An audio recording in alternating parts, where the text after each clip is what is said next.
Sutam Krishna Amsasanudam Madharam Dushtak Daman আৰ হন্তক পালন কৰিবৰ বাবে মোৰ যুগে যুগে অৱতাৰ। এতিয়া এই কামত সহায় হ'ব দেৱৰ্ষি নাৰদ আৰু যোগমায়া।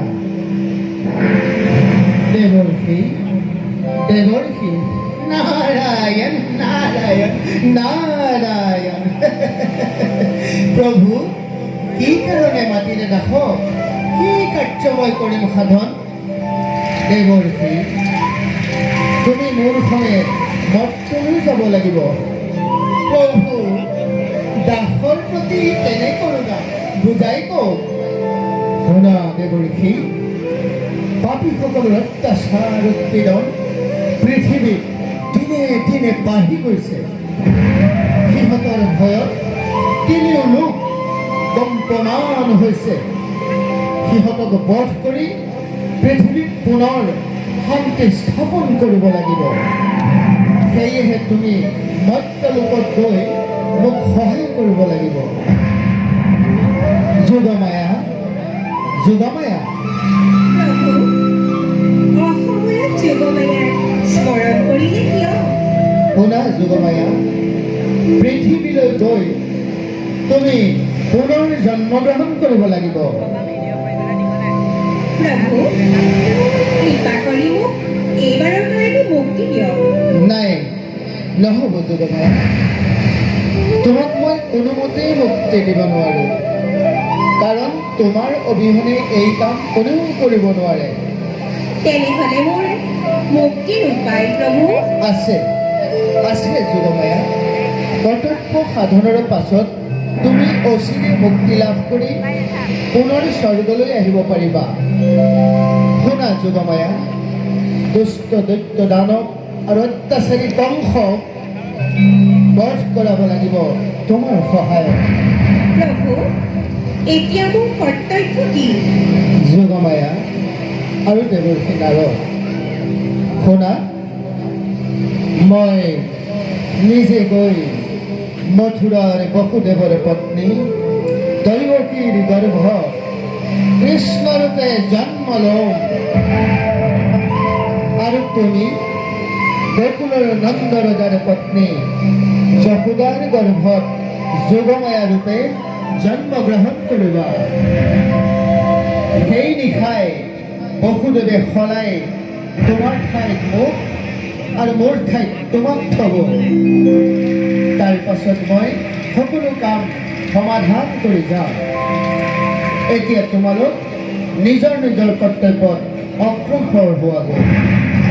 ভাল প্ৰভু, আমি এতিয়া বিদায়হে মাগিছোঁ।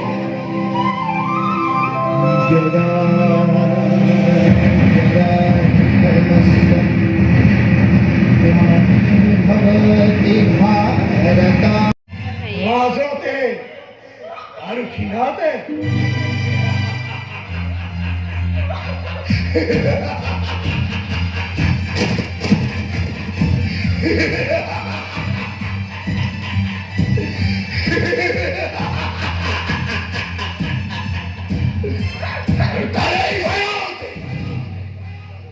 এই কংসই গাখীৰ খুৱাই হাত পহি নিজৰ মৰমটি নিজেই চপাই আনিব।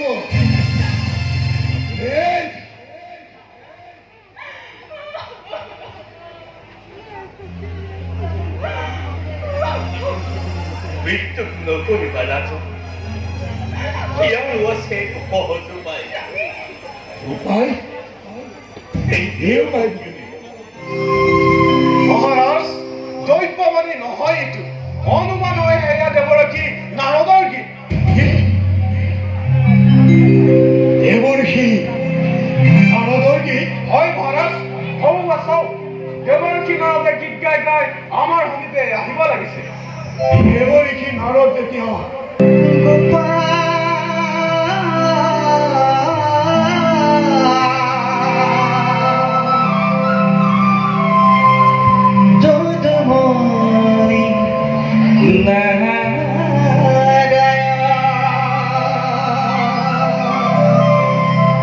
হে হরি হে নারায়ণ হে হরি হে নারায়ণ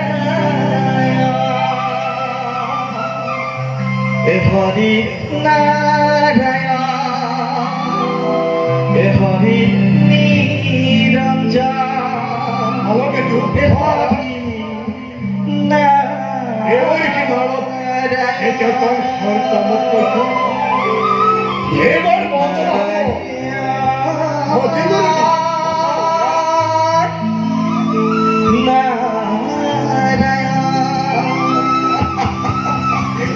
অভিমান সত্যতম ধৰিছাব প্ৰণাম দেবৰ্ষি তথাস্তু স্বৰ্গমন্ত্ৰী দেখিও দুজনে যে কৰি আছে ভুল মহাভূল মহাভুল কি দেবৰ্ষি নাৰায়ণ নাৰায়ণ ভাবিছিলো ভূজৰাজ মহাবুদ্ধিমান আৰু মহাজ্ঞানী কিন্তু কিন্তু কিন্তু কি দেবৰ্ষি কিন্তু এতিয়া যে দেখিছো এই মহাৰাজে ৰাজনীতিক কূটনীতিক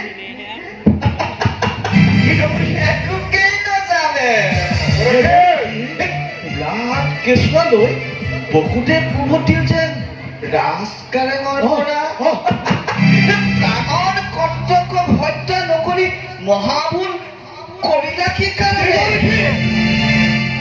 নহয় মোৰ দৈৱকী প্ৰধান সন্তান প্ৰাণবৰী সন্তানে মোৰ প্ৰাণবৰী দেৱৰ্ষি নাৰায়ণ নাৰায়ণ ধীৰে গুজৰাজ ধীৰে কেনেকে তাকো দিলে দেৱতাৰ গণনা মতে কিন্তু প্ৰথম অষ্টম আৰু অষ্টম কিন্তু প্ৰথম হ'ব পাৰে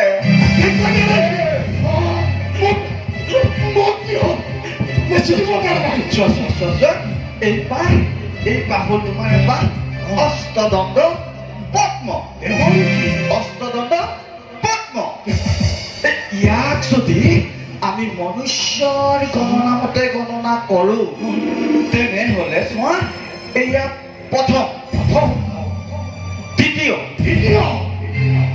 এয়া তৃতীয় এই হ'ল তোমাৰ চতুৰ্থ পঞ্চম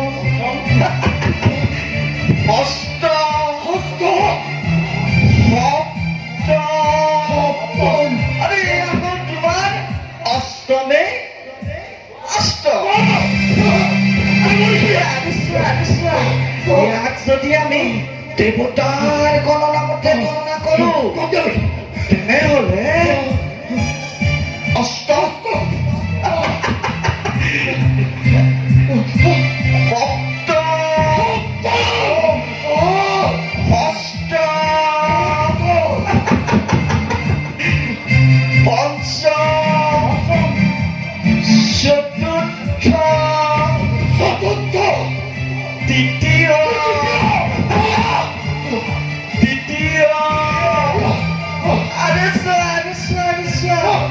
এয়া হ'ল অষ্টমে প্ৰথমে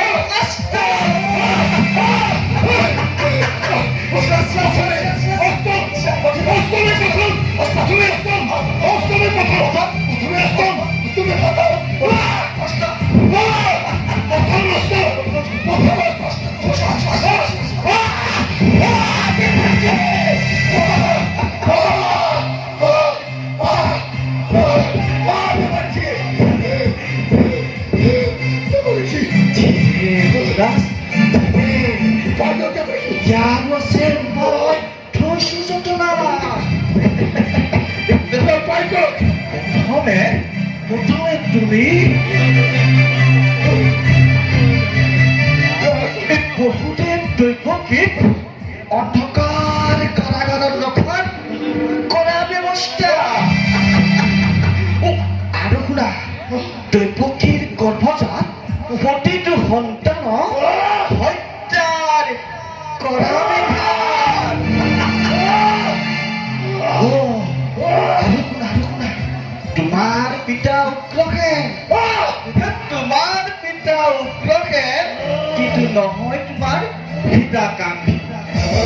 সেইবাবে তোমাৰ পিতা উগ্ৰবাহক লৌহ কাৰাগাৰত ৰখাৰ কৰা ব্যৱস্থা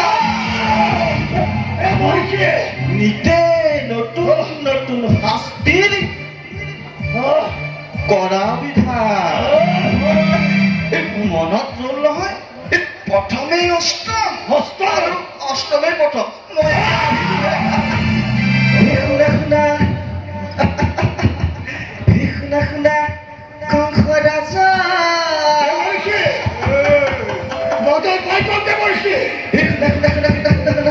কংস ৰাজা মোহ ৰামা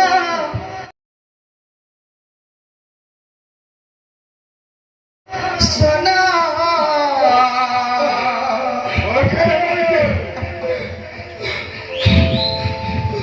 দৈবকীর অষ্টম পুত্রায় দৈবকীর অষ্টম পুত্রায় চূড়ন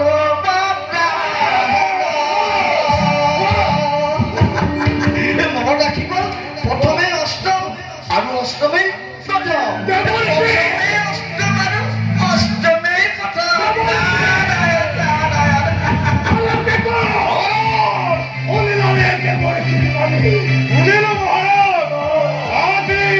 জনতা মন সকলোৱে বিচাৰে